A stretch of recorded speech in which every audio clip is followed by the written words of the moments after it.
like, and I won't be able to push. Okay. Awesome. I never count down. Sorry. Go, Tay. Happy Tuesday. Hi, everybody, and welcome to Fight Club.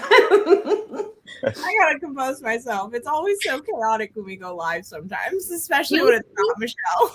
It's like over 2 years in, guys, and it's still like, oh, surprise, hello. Right. At least don't count us down. I hope everyone else finds it as amusing as we do, because it definitely brightens my Tuesday. But welcome back to Fight Club, everyone. We're the show for home service business owners looking to improve their marketing, finances, systems, and culture. And we're a team of self-employed industry experts, and we get to be joined this week by Barry Hartman. Thank you so much for joining us, Barry. Thanks for having me. We're super excited to have you on. So can you just give our listeners a brief rundown of yourself and 505 Junk here? Sure, yeah. So my name is Barry Hartman. I'm the co-founder and CEO of 505 Junk. It's a junk removal and recycling company based out of Vancouver, British Columbia in Canada. And yeah, we service residential and commercial junk removal clients, both property management, construction clients, and we're just expanding into new recycling services as well. Wow. Awesome. Well, thank you for joining us. Super excited to talk to you about all things marketing on my end. But for those just joining and maybe first-time listeners or old-time listeners, thank you for joining again with us. My name is Taylor Maroney, and I co-own a power washing company in South Florida with my husband. And my background is in marketing. That's what I love. So I love helping business owners understand the numbers, understand how to make better marketing decisions based upon that, and really just talking all things marketing. So thank you for joining us, Barry, and welcome back to Fight Club, everyone. And my name is Meaghan Likes. Barry forgot to say he's like my new bestie because we've been hanging out a lot. I did forget that. Sorry. Come on, please. Barry and I hung out at the Breakthrough Academy the past couple of events that they've had, and he has a super inspiring business. Martha, you are going to love this. You're welcome in advance. Martha's our people culture person. My name is Meaghan Likes. I'm the founder of Bookkeeping Academy Online. I educate and empower small business owners to know their numbers so that they can live more financially rewarding lives. I also own Likes Accounting Company, a full service accounting firm where we can do all those nasty bookkeeping tasks for your business. We do a little bit of fractional CFO services, and we're very excited about our tech stack in terms of integrating QuickBooks Online with all of your other softwares to get data out of it. Camp Counselor Admin Bootcamp Adventure coming up February 9th in Orlando. And when Jeff Likes Clean Windows and Gutters. I am the CEO of Jeff Likes Clean Windows and Gutters, a window cleaning and gutter cleaning firm out of Northern California. So excited to be back on this Tuesday. I think I've been gone for like 6 weeks. So thanks for having me back, ladies. Ooh, we missed you. Hey there, Barry. Good morning. I'm Michelle Myers, co-owner of Pink Collars. And so if you need a remote admin services company, we are the ones. We put remote admins and office managers in your business. I also co-own a floor coatings company with my husband, Doug. And we do come across quite a bit of junk in the garage space. So I'm going to talk to you about that. I am thrilled to welcome you to Fight Club. Thank you so much for joining us today. And I'm Martha Woodward. I am co-founder of Quality Driven Software, Culture First, etc. And yes, I'm excited to talk to you about all things people, Barry. So anyway, welcome to Fight Club. And Tay, get us going since we're a little disorganized this morning. When are we not disorganized? Let's be real. It's 2023, and we're going to be honest on the podcast.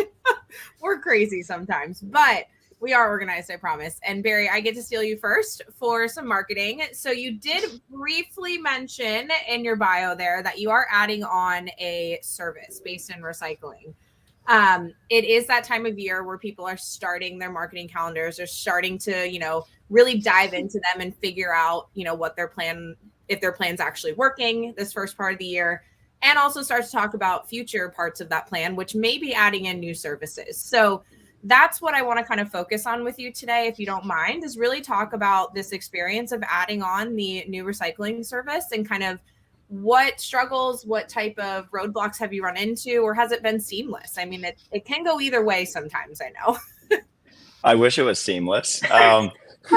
Our business is really interesting in that it's like hyper competitive because you essentially need, one person in a truck, and you can sort of claim to own a junk removal company, you need about $500 to start, and you could start tomorrow.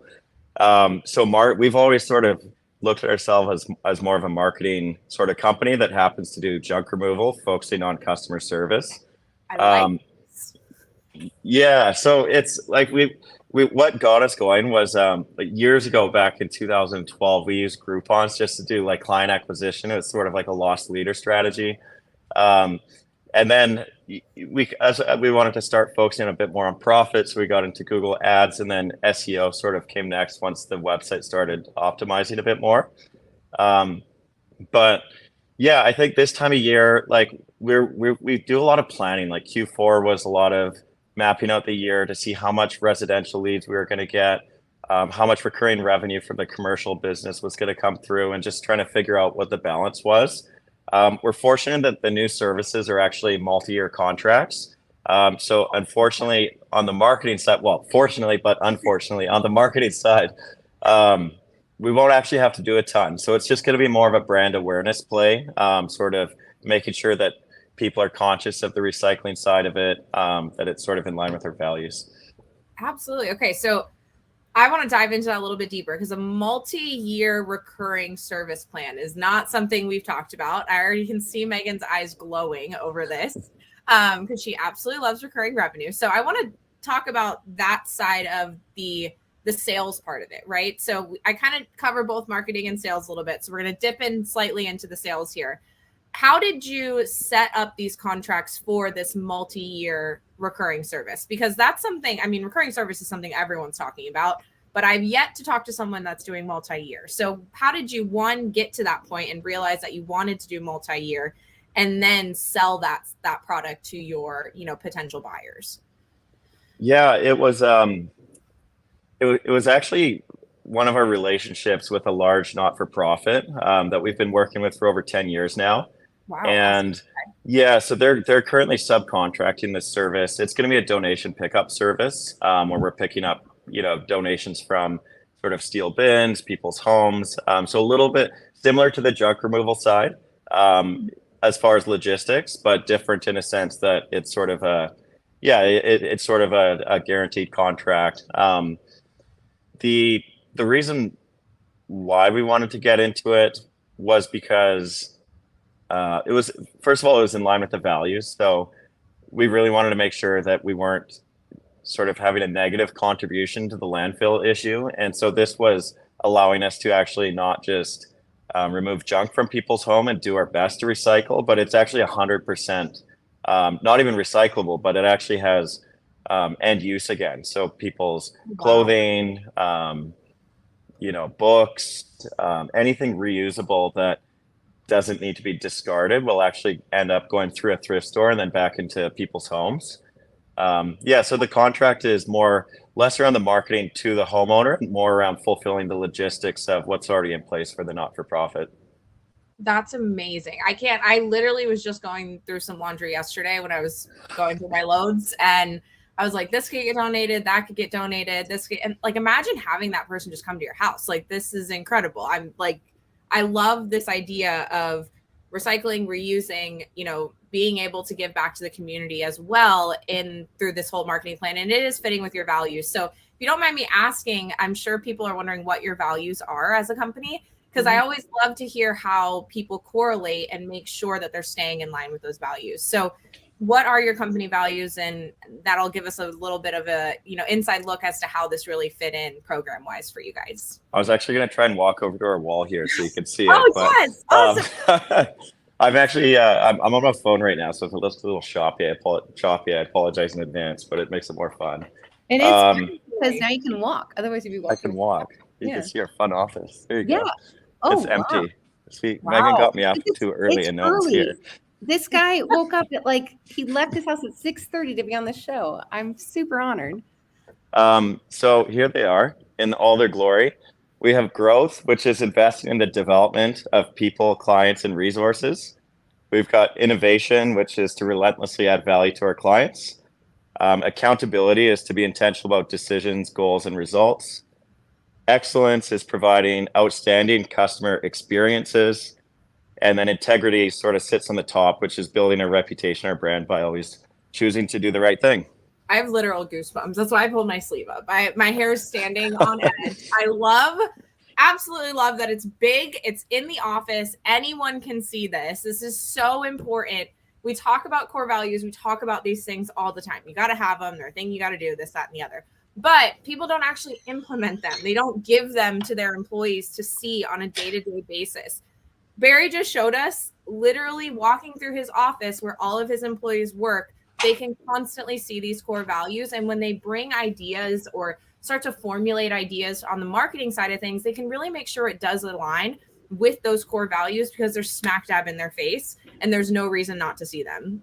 So I can absolutely see how taking this, nonprofit contract, really turning it into a multi-year contract to then be able to continue to give back to the community and work through recycling and reusing fits into those core values. That's absolutely incredible. And hats off to you for having it vinyl on the wall, having everyone be able to see it, because you don't see that too often. I know some of the smaller business owners definitely have them, but they're not necessarily printed. So that's one thing you hear today, is making sure that your employees can see your core values and understand them and actually talk about them as within the culture of the community of your business. Then you're making leaps and bounds ahead this year. So I could actually sit and talk to you about this for a while, but I can see Meaghan chomping at the bit to talk a little bit more about the financial side of this potential, recurring multi-year service revenue. So I will go ahead and let Meaghan snag you here, Barry, but thank you so much for spending some time with me and showing us your awesome core values wall.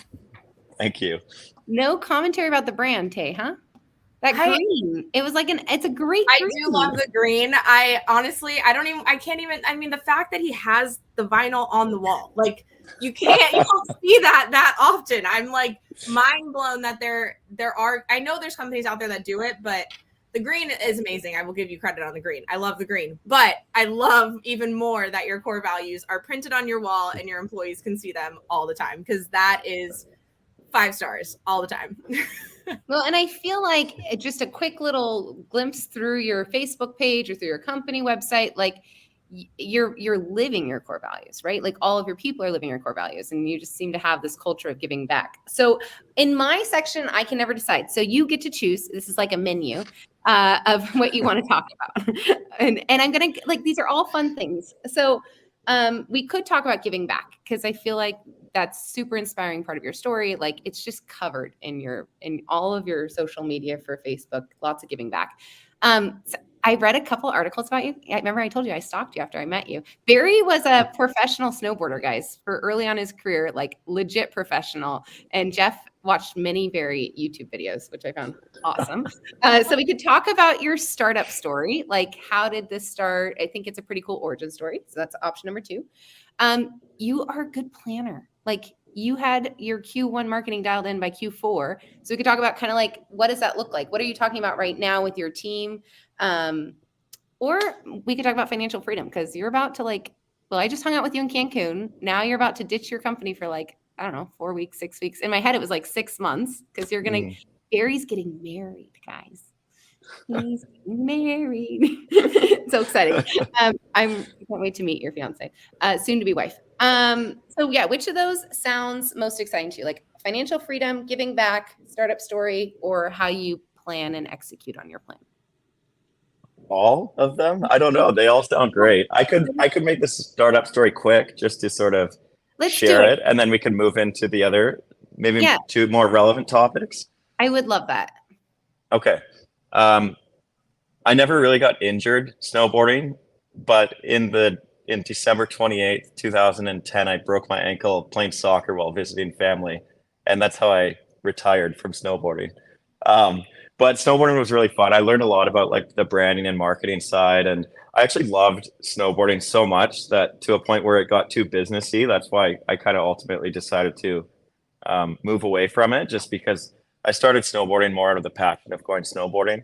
And because I was so passionate, we went every day. One year we went 280 times, just going to Whistler and Chile and Argentina and around the US, just chasing snow throughout the year. And it got to a point where when it started to get a little bit sort of too corporate-y, sponsorship-y, and then the ankle was like the icing on the cake, where I was like, okay, I'm going to write a business plan and sort of move on from this.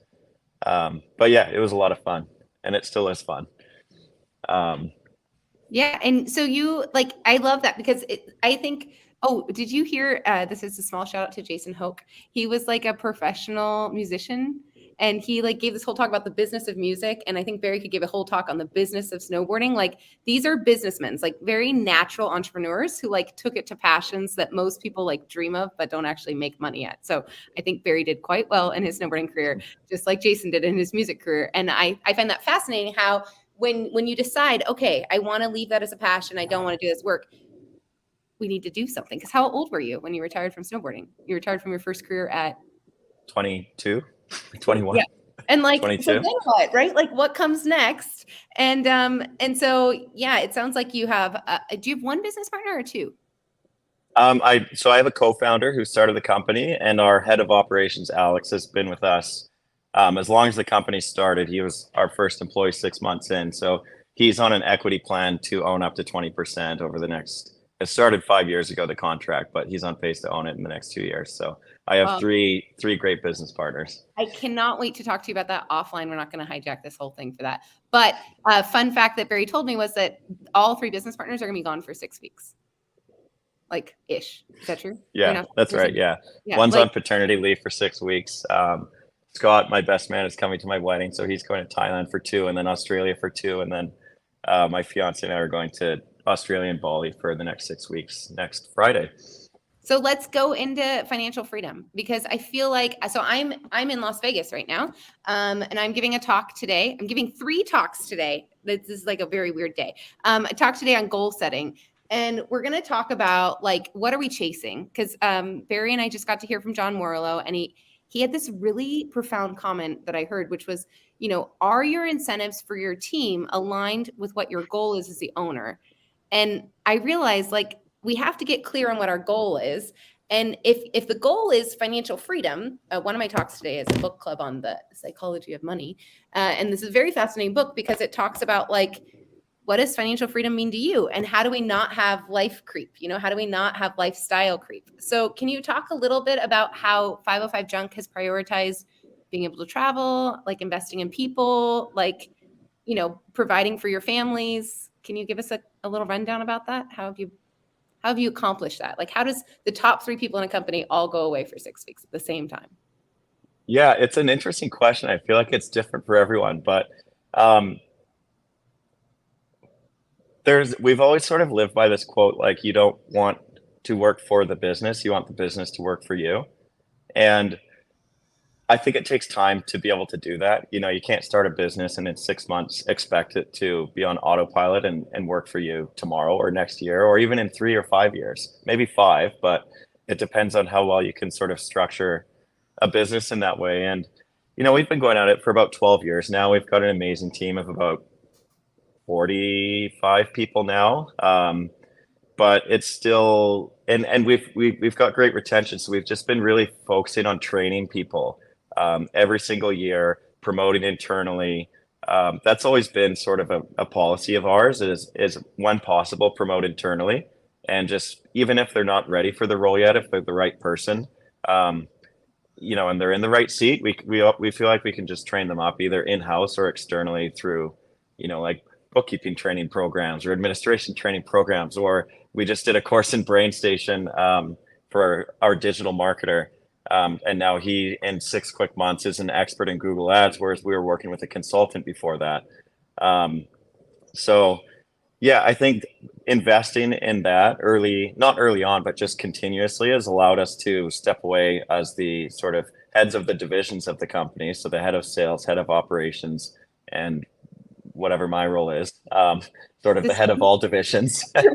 Yeah, no, I'm marketing, HR, and finance is my sort of direct reports. But yeah, it's allowed us to take some time over the years. And honestly, it's I'd be lying if I was saying that we're just getting started when it comes to that. Like I do want to be very present in our business, but I also have a wife that is from Brisbane and she's very close from her family, and being able to balance that is sort of a dream that we're just trying to implement right now.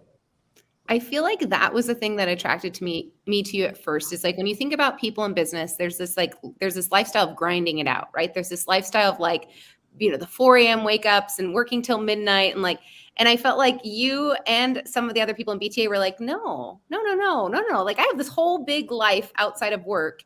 And oh, by the way, I also have this really wonderful company that serves my community. It serves my people, but also serves my family. And I think as business owners, we kind of get lost in this, like, we don't have good boundaries and we don't know how to like organize ourselves and we don't know how to level people up. And I could tell the way you talked about your people was like, no, these guys, they've got it figured out. Like, you're leveling up your team. It sounds like on a daily basis. And that's super inspiring to me.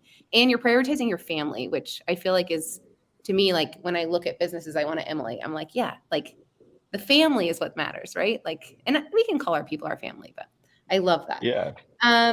Let's see. Like, I've got like 2 minutes left, or Michelle's like, you have no minutes left. We're going to take 2 more minutes. Can you tell me a little bit about like how you are planning for 2023? Like, what is this year? It sounds like you've got a big number coming and it's not like you're coasting. It's not like you're cruising. You're still growing. How do you make that happen? Like, how are you going to implement on that this year? Do we have 2 hours? No, we got 2 minutes. 2 minutes. 2 minutes. Okay. I'll so he's like, I want to take you to another wall. Is that where you about to take you to another wall? No, I do actually. No, it's so we started sort of late Q3, early Q4. I always like starting with the budget. So I like putting all my overhead in place just to see what the break-even point is. Including our owner salaries. I think a lot of people, including us as early as a few years ago, wouldn't include a real owner's salary not even owner's salary. That's not the right word. The positional salary. So Alex may be a shareholder and partner in the company, but he's still a director of operations that we need. And he needs to be paid appropriately in case, we need to hire that rollout if he wants to have a bit more time or anything like that. So we always start with the overhead. Then we get into our pricing, which I had our whole team listen to that podcast about pricing, Meaghan, and it built everyone's confidence a little bit. We did on our pickup overall, it was around 12 to 15%. We were already at a good gross margin standpoint because we did a price increase last year as well. But some of the hourly went up 40%. Our minimum charges went up a lot. So I actually think that it's probably a bit more than that when we look at some of the service areas. So the pricing then indicates our gross profit margin goal for the year. And then we build our leads plan for our marketing plan, which when we know our sales conversion rate in the call center, then that allows us to look at both our repeat and our new revenue that's coming in. So then we build our revenue plan, which ultimately pieces together the budget. Once we have the budget, we took off to Palm Springs for 3 nights and we built out the strategic plan, sort of like a 1-page strategic plan that allows us to sort of see all the implementation items for the year. And we actually did the 4 quarters coming up as well, which are adjustable on the fly. But that allows us to kind of hit the road running January 2nd without sort of waiting and seeing. So when we went to Breakthrough Academy, it allows us or the Winter Summit in Tulum, it allowed us to just be a bit more like present and sort of help other people rather than feel like we have to learn to go write the plan. We kind of already had it built out before Christmas. So oh my God, you did that in 3 minutes. Also, that is my 6 weeks to financial freedom course. That is like that is pretty much the order I do it in, only slightly more efficient. I'm going to like change the order because of this talk. So I'm going to recap because that was brilliant. Barry, no wonder I like you. He starts with the budget, guys. Nobody likes a budget, but he starts with the budget. So he starts with the budget and then he knows his break-even point. If you're listening to this and you still don't know your break-even point, you are probably losing money. And if you're not losing money, you're just lucky. So he knows his break-even point. He is very heavily and unapologetically heavy in overhead when it comes to paying his people and paying his positions correctly. And he knows that that's okay because then you just up your pricing. If you know what your break-even is, if you know that you're paying people generously, then you just up your pricing. Then that determines his gross profit. Oh my God, we said so many nerdy accounting words. Yay! Gross profit. He knows his gross profit. Then he starts with the marketing plan. This is not one of those where we're just going to like throw money at ads and hope that the leads come. He knows exactly how many leads he needs. He knows exactly how much he needs to spend to get those leads. He knows what his conversion rate needs to be to get the revenue. And then he goes offsite and does a strategic plan. Like, it sounds so simple. Good job. Nailed it.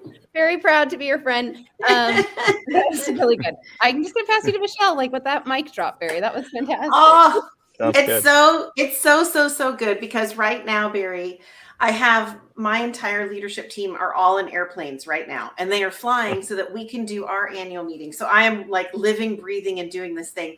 My entire car is full of Costco stuff for the Airbnb, and I'm running away from this to go do it. Tell me, for those of us or those listening that don't get to go to masterminds and meet people like Meaghan or meet people like Barry or be in a room with you, what was one of the takeaways that you can share from being together at Breakthrough Academy? Because I've heard from a couple of other attendees that this is an awesome event. For those that want to maybe hear about it more, what can you share that you're going to absolutely bring back and implement this year from Breakthrough? I think the first thing is the relationships. Like I mean, Meaghan and I went on a different retreat, but it was sort of they take all their members that refer them a client every year to Mexico to help build homes for people. And that's actually where I first met Meaghan. And, you know, here we are, like, when did we get home? Sunday night. On Tuesday morning, here we are on the pod. So the first thing is the relation. 30 p.m. too. I'm like, hey, what are you doing tomorrow morning at 7? Can you please help me out? I'm in a bit of a bind. And he was like, okay, let's do it. Like, he didn't even hesitate. I love it. So there's that, and it's, you know, you never know who you're going to meet. It could be a client, it could be a business partner, it could be, you know, a new supplier. They bring some pretty good suppliers, some really good suppliers. The speakers were quality, so, you know, we'd love to go out and meet Tommy Mello and see his shop. I think it's in Phoenix, if I'm not mistaken, and we're gonna get all the boys to go. I think that'd be so fun. It's so fun. Yeah, that would be great. Barry has a whole group. They're like, I don't know, weird Canadian brothers. I don't get it. They're awesome. I love it. But I think we should all go see Tommy. I think Tommy, we're coming. Just so you know, he does. Love it. Here we come, Tommy. And then the next thing is they have these sort of breakout sessions. I don't know why they don't call them breakthrough sessions, but maybe we'll have to talk to their marketer. But they have these breakout sessions, and it's really like they really encourage candid conversations, candid feedback. And so while everyone does come prepared, if you had done your homework, to these sessions, like, it's really about beating them up. And so maybe adjusting one number or maybe adjusting an implementation item. That's where you sort of start to get a lot of value out of it. Okay, beautiful. And the prep work is intense, Michelle. Like, I've heard. 40 hours getting ready for Summit. I mean, it's a lot. It's very intense. You say 140? Oh, wow. No. Oh, 20 to 40. I've heard. So for me, that is a system of up-leveling you as a leader, right? I mean, being a part of a group like that, that's a system for you personally to be able to reach the next milestone in your business. You also said just a few minutes earlier that you're constantly up-leveling the team. Tell us, the listeners, maybe what are some of the things that you consume? You mentioned a platform or a software that you find that are helpful. If you're just starting out with up-leveling, what are some of the, you know, tools in your tool belt that you can share with our listeners? Yeah, so is that around sort of like personal development? Just anything to up-level your team. What are you using as a system to make that happen? Oh, to up-level the team. Okay. We actually created this year. I'm sure it exists, but sometimes when I want to do something, I feel like it's easier to create it than just white label everything off the internet. But we made like an employee development plan, which obviously it exists, but we just put a bit of a different structure. The goal of the end of the plan was to have a one-page plan. And on it, they would have their own personal purpose and mission, their own personal set of core values, and their own personal BHAG, like the big, hairy, audacious goal. So where they want to be in their own personal life in the next 3 to 5 years, whether it's buy their first apartment, you know, buy a rental property. I kid you not, one person proposed to my girlfriend in the next 12 months. And the next day he came back and he's like, we're engaged. I love it. And so it's just, so that starts at the BHAG, and then we get more into the career side of things. We make sure they write a comment to their BHAG about their career.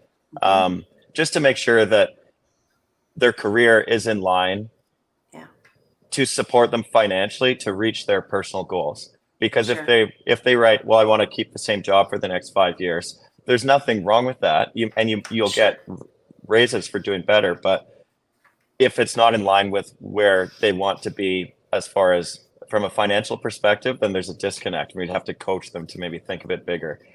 So that was one. And then the last one is we do, it's an 18-month plan. So we do the mid-year, which allows us to finish this year, one goal to wrap up the year strong, and then 3 big goals for the upcoming year. So they get a bit of a runway coming up to it. And it sounds like a long time, but that 6 months disappears so quickly. Oh, yeah. And by the time November's around the corner, and then December, they're kind of already have chipped away at next year's goals a little bit, even if it's like 10% of it. So yeah, that was a good one. That I love the fact that it's distilled down to one page. Not that this is a shameless plug, but we might be doing that in boot camp. We call it the My One Page Miracle. You might have heard about this. And you do personal, professional. I didn't even know that you were going there. And I have this for my mastermind in an hour. But I love the fact that you distill it to one page, because I feel like people can get planonitis, right? And they just don't distill it down. So I love that. I'm going to flood for your talk at 8 a.m. because somebody sent me a message yesterday like, does Admin Bootcamp still hang out? And I was like, yeah, it's all called the time. Community, and we hang out all the time. And so if you're an owner and you are trying to up-level your admin, we have a wonderful safe space for them where we will up-level them for you. And we have in-person training where we will completely build them up and give them lots of confidence and tools and a community. And our next one is February 9th and 10th in Orlando, Florida. But Michelle's talking about how after they graduate, after they're alumni, we keep pouring into them and we keep building them up on a monthly basis. So I'm super excited for your 8 o'clock talk, Michelle. I had just had that little commercial for. Oh, thank you. Thank you so much. No, I appreciate, Barry, that you have a plan for them. Because for me, that is the same. We want to hire from within and promote from within. And I honestly feel like I personally turned the corner as a business owner in that this past year. And I've seen the fruit of that come back. So I that's really close to my heart. So, okay, one last question, more about the business, not about the squishy peoply stuff. When you started removing junk, how did you decide to take the reusable items like the books and the clothing? How did you build that into your business? I'm assuming you're just going gangbusters and then all of a sudden you're looking around going, there's all this really good stuff here. How did you build a system to kind of move it to the users that could utilize that stuff? Yeah, that's a great question. I grew up with like blue box recycling, at least in Vancouver. Okay. We have these blue boxes where you put your glass, your aluminum, your plastics, and you put it outside at the end of the driveway and it all gets recycled. So I just grew up with those values to sort of not have a negative contribution to the landfill. And the landfill actually that serves all of the greater Vancouver area, we call it Garbage Mountain. It's like 10, it looks like a mountain. Like it's just huge. Okay.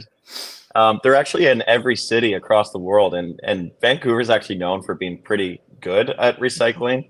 But at the time when we first started, and this was only 12 years ago, if we wanted to, you could throw drywall in there. You could throw mattresses, box springs. Wow. You could sneak electronics in there if you wanted to. So there's a lot of companies that just did that because it was easier rather than doing the right thing. You saw integrity at the top of the list of those core values, and it's just do the right thing. And we had the ability to recycle mattresses, to recycle box springs, to recycle drywall, to donate, clothing to local charities.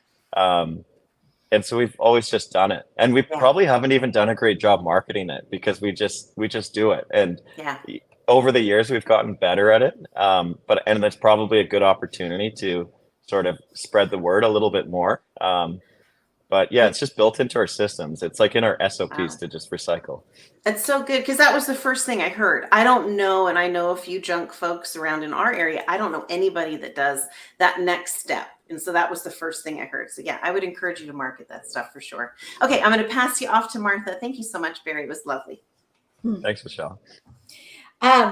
Well, I had written down that I wanted to talk about if you had a plan, you planned for your strategic goals, but if you had a plan for your employees, but Michelle kind of covered that. So I had a menu as well. So we can go on to the next thing. It's not a problem. And that way they get a double dose of people. And I like that. What do you do? Here's what I kind of notice with a lot of companies.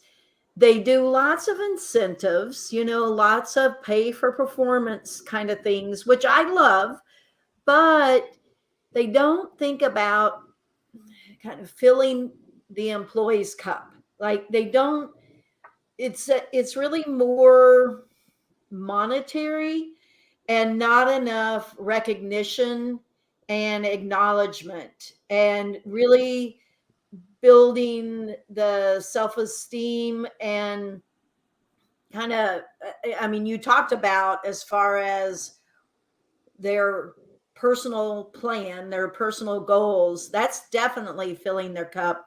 But I'm sure you have other things. Can you share some of the things that you guys do to purposely recognize them?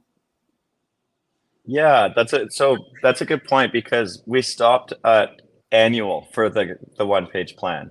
And so I think implementing the plan is where people actually get their buckets filled, because the plan is more inspirational. It's more of a directional sort of piece that can say, hey, you're capable. We believe you're capable of doing this. You said you want this, and now we need to help you get there. And I think one thing we learned at Breakthrough Academy is breaking everything down with your painted picture, which we've always got 3 to 5 years set out, your annual sort of plan, which is both for the business and the people, but then breaking that down into quarterly as well. So doing like quarterly check-ins with the team to make sure we're on target, both with their personal plan and in business. So we treat these plans very much like a business in a sense, but where we get the real connection is we do bi-weekly goal setting and review meetings with our team. We run them through a project management software called Asana. And essentially we have the strategic plan built into it. We're building out everyone's personal plans into Asana this year so that they could see them front and center in these GSRs. And we want to make sure when we're doing these 2-week check-ins to make sure that they're on track to hit their monthly targets, their monthly goals, which will get them in line with the quarterly and the annual. And if they achieve their annual goals, then that should be in line with their BHAG for 3 to 5 years.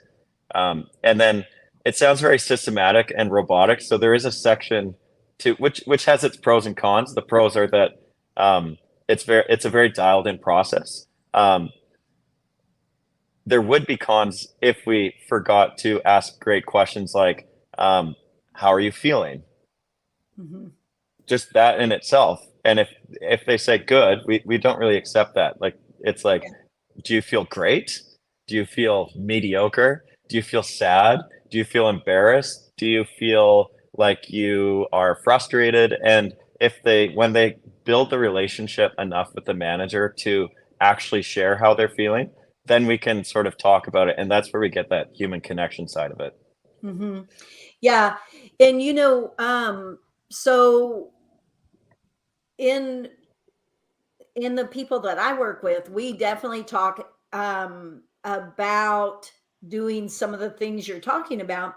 But I find I work, sorry, lawn care, green industry listeners. I don't mean to point you out, but I work with a lot of guys in the green industry who I love, but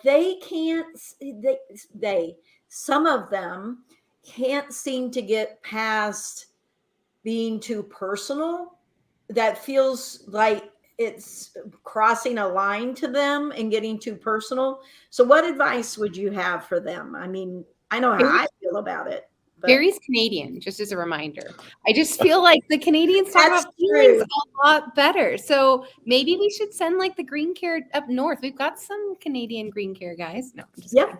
Barry, you can actually answer that. But you're like so nice. And Barry and I had very intense conversations over this weekend with several other people about mental health, about true feelings. Like what I love is like, like this is junk removal, right? It's just as male dominated as lawn care. And yet you prioritize talking about like true feelings. Martha, it reminds me of your scale, like on a scale of 1 to 10. How are you feeling about your job this week? But I feel like we should add the pictures like from the fridge magnets, like which of these faces are you this week? That's true. Yeah. Okay, sorry, Barry, you go. I'll stop talking. No, I think men in general were sort of, for a long time, like it wasn't like cool to talk about your emotions, and it's still not cool to talk about your emotions, but it's just right. And that there's a gap between like, if you can't feel your own emotions, and I struggled with this for a long time, like if you can't feel your own emotions, then you can't feel other people's emotions. And if you can't feel other people's emotions, then you can't be empathetic. You lack empathy. And if you lack empathy, then you're not a good leader. I don't know how else to say it. Like if you can't be empathetic to other human beings, then you're going to have a really hard time being a good leader. And if you can maybe get by with 3 to 5 to 10 employees, but once you have 50, 100, 500, 1,000 employees, if the people at the top like lack empathy and therefore are not able to lead with empathy, then it's at risk. It's not guaranteed, but it's at risk of having a really sort of, I don't know what the opposite of empathy. What's the opposite of empathy? That's the culture that you're at risk of creating. Yeah, that's just my thoughts on it. Dictatorship, but sterileness. I don't know. Yeah. Callousness, heartlessness, or cold-heartedness, as a and it's transactional is the way I describe it. Is that you just care when you act like you just care about the employee for what they do for you or the company.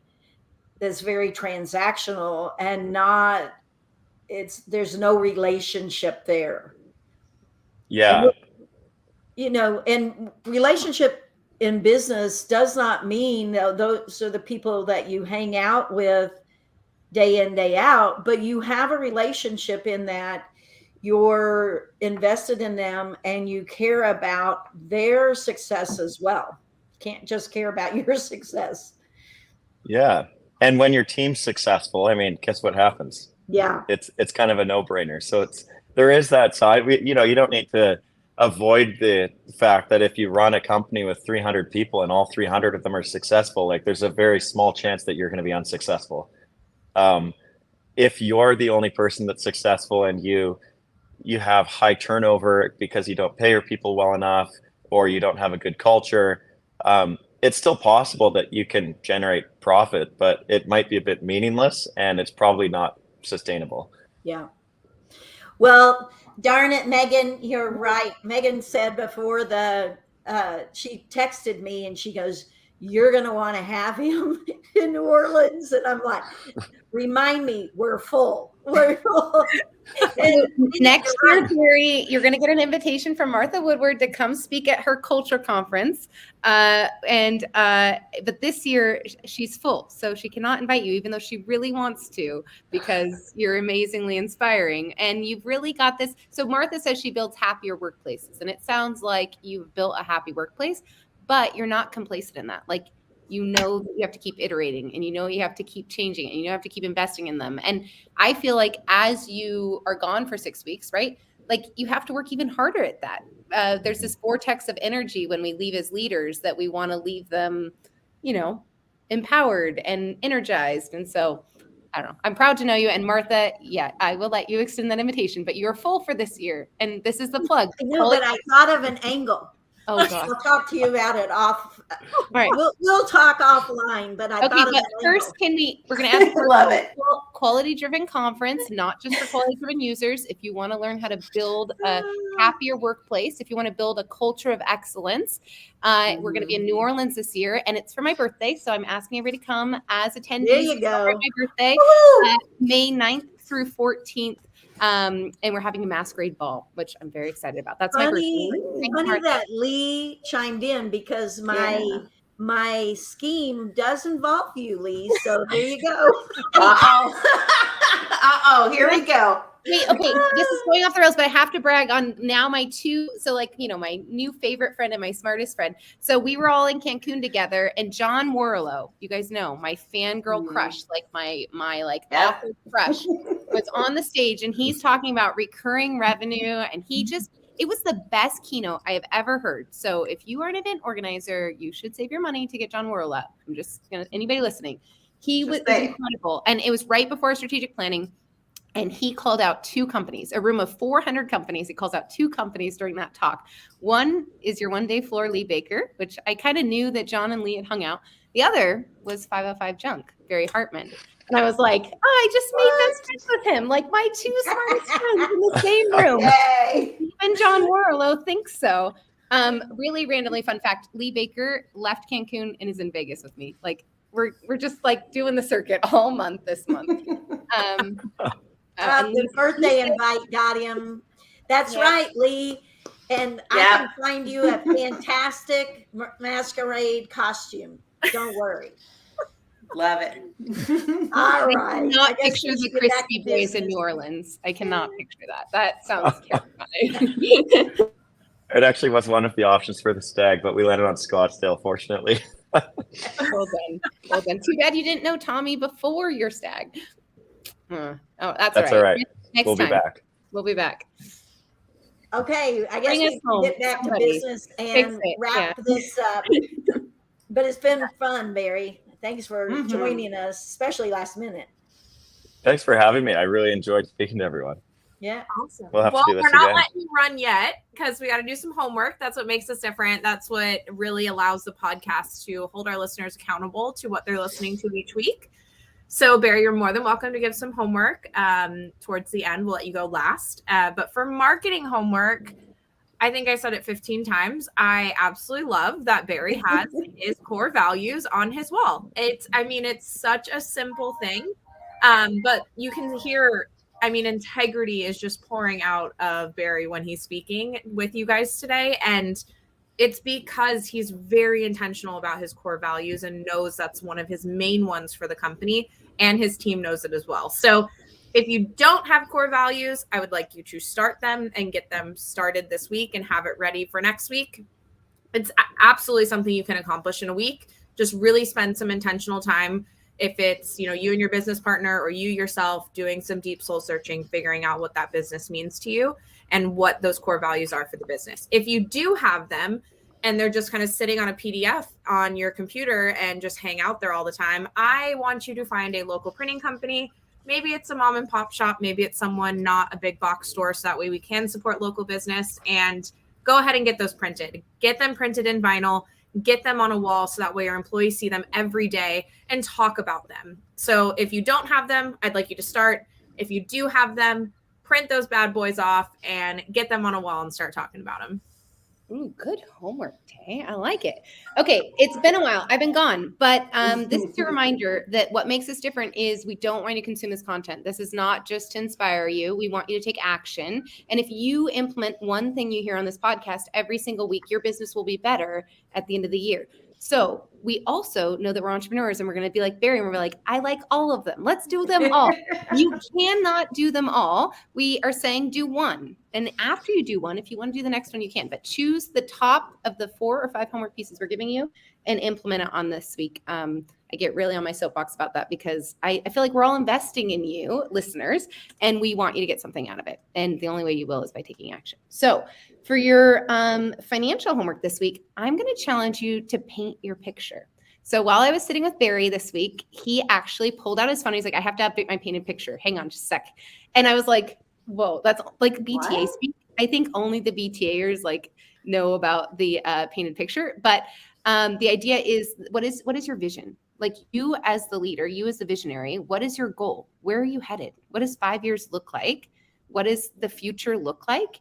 And until you can get real clarity as a leader, everybody who reports to you, everybody who works with you, everybody that you work with or for, they're going to be confused. So as owners, I feel like we need to get really dialed in. So that's going to be your challenge this week, is like, where are you headed? What are you trying to do? What's the goal? Barry and I learned from John Warlow what our retirement numbers were. And I'm just going to give this to you. I'm going to leave this and then I'm going to pass to Michelle. But to figure out your retirement goal, you take your annual spending, like what do you need to live a healthy lifestyle, like a happy lifestyle? You multiply it by 33. And that number is the number that you should be shooting for. And then when you know that number, you can start working backwards about how you build it. What's the plan to get there? So, and Barry, if you want to correct me, if I said something wrong about the plan picture, you can before homework time. But I just No, love that was perfect. It's I sort love of that you took it out. You were like, I'm going to just real quick, guys. Was it Tommy that inspired you to take it out? Or well, I can't remember why you took it out. There's something. it was Tommy. Yeah. When he started talking about the potential of his business, I feel like I underestimated the potential of mine. I love it. And that's the secret of being in a room with like big thinkers, right? Is they get you to change your limiting beliefs. Okay, Michelle, you're up. Yes. So I'm going to have your systems homework this week is to check out the original Dr. Amen, I guess his name was. And he runs a company called Brain MD, and he helps you with the one-page miracle for your team. So I'm going to drop the link in there. I know we're going over it in admin bootcamp community. So if you need help implementing it with your team, please reach out to one of us so we can talk to you about that. But I want to give the business owners that little one sheet because I think it might be very powerful for you to just kind of look at how you could ask those questions of your team. So I'm going to drop that in. So that's your homework. Okay. And I want you to make a list of everything that you do for your employees. And I want you to say what is relationship building and what is transactional, meaning monetary, that kind of thing. So, yeah, what is filling their internal bucket, and then what's kind of monetary, helping them move forward. What should our ratio be? Wow. You know, I really don't know. I have to be honest. But I feel like it should be half at, 50%. Because I always say pay for performance does not work if you don't invest emotionally in your employees. If they don't think you care about them, and you're nothing more than dollar signs, then pay for performance. They might do it, but it's not going to feel fulfilled, and it's not going to feel genuine. So anyway, that's your homework. And Barry, want to add some homework? Yeah, I think the one-page plan for each employee. Well, first of all, back to the branding, that was $300. So if you have an AJS of 600 and you have a 50% gross profit, like you need one Google ad click, so it's $12. But I think the employee development plans are really important. We've only implemented them this year. We do performance reviews, which is pretty standard.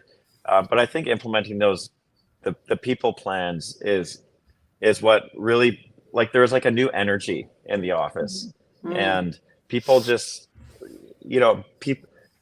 It was interesting. Someone that I don't really work with, their manager was sort of just like, I think he needs a bit of direction, and I was like, perfect. Let's just, let's just create this plan for him. He'd only been here in the office for a few weeks. He was a technician, and we created the plan, and it was just like a new form of energy. So yeah, I think that would be one. A second one would be, I can't remember the name of the company, but it's called a personality style indicator, a PSI test. It's something Breakthrough Academy has people take, and it really helps you understand people, if they're more focused on relationships, if they're more analytical, if they're more goal driven, or there's one other quadrant that I can't remember off the top of my head. But if you as a leader have expectations that everyone needs to be analytical because you are, but someone's really friendly and outgoing, then you might look at them, not look at them, but it's just good to understand everyone individually, because you need to, the right people on the right seat on the bus is important, but to know who the right person is for that seat, like, you really have to understand them personally. So we also do a 2-hour interview with a boatload of questions to create the development plan. So that's a missing element to it, that come up with 20, 30, 40 questions, not interview them, just talk to them for a couple hours, and then take a few hours to write the plan afterwards, run it by them, make sure it actually sits well with them, and then you can roll it out if you don't have to make any adjustments to it. Beautiful. Awesome. Yeah. I got to run, Barry, but we always finish with a quote, and it is business has a responsibility to give back to the community. And I think you shared with us today that your people are your community, your customers are community, everybody's your community. So thank you so much. I'm going to bounce, but everybody's going to say goodbye. It was great meeting you. Awesome. Barry, if anyone does want to get into contact with you, talk with you further, what would be the best way for them to get into contact with you? Yeah, they can, I think, just find me on LinkedIn, Barry Hartman. The company's 505 Junk, so I don't think there's any other ones of those in the world. So just do a search and connect with me on LinkedIn, and I'd be happy to, meet up with people. Awesome. And just a quick reminder, I did this intentionally. I wasn't doing this to be a goof. We do have our next admin boot camp coming to Orlando, hence the Mickey ears. And we're super excited to be taking, right now we have a good chunk of admins coming, and I'm so excited. We get to really dive into them for a 2-day period and help them understand all the areas we speak about on the show here. So marketing, finances, systems, culture. And then we even have another rock star that's not on the show with us, Amanda Powell from Power Selling Pros, who does throw in some killer sales that, blew my mind last admin boot camp. So if you are interested and wanting to know more, I know I can speak for all of us. We are open to phone calls, any messages to find out a little bit more information about admin boot camp, but we also will put a link in the comments below. And if you want to go ahead and sign up, that's the place to go, because we'll love to see you in Orlando with my favorite mouse. Fun fact about Tay, she is a Disney influencer, random Instagram life that she lives with those ears. And she has a small addiction to the Mickey ears. So she's got plenty to share with the admins, and we're excited to go to the happiest place on earth. I think we've got like 10 different industries coming. It's going to be so fun. I know. It's going to be cool. That's the best part sometimes, is like, as owners, you get to go to those types of, like we talked about, you get to go to the masterminds where you're like meeting with all these different business owners that are in different fields. But as an admin, to do the same thing and get to learn about other businesses, it was really cool. I have goosebumps thinking about the last 2 events and how just eye-opened they were by the end of it. And we're teaming up with GutterCon. So it's the same dates as GutterCon. And Tommy Mello is going to be the keynote speaker at GutterCon. So if you are an owner who wants to come to Orlando and hang out. We've got a bunch of great things happening. Okay. So awesome. Well, thank you again, Barry. We were super excited to have you on. We definitely will have to have you on again because you have a wealth of knowledge in that brain. But hope you have a great, marriage vacation. Is that what you call it? I don't know. That sounds about right. I guess that's so enjoy your time, and congratulations to you and your future wife. We wish you guys all the best. Yep. Thanks so much for having me. Have a great week, everybody. Next week. Go fight. Bye.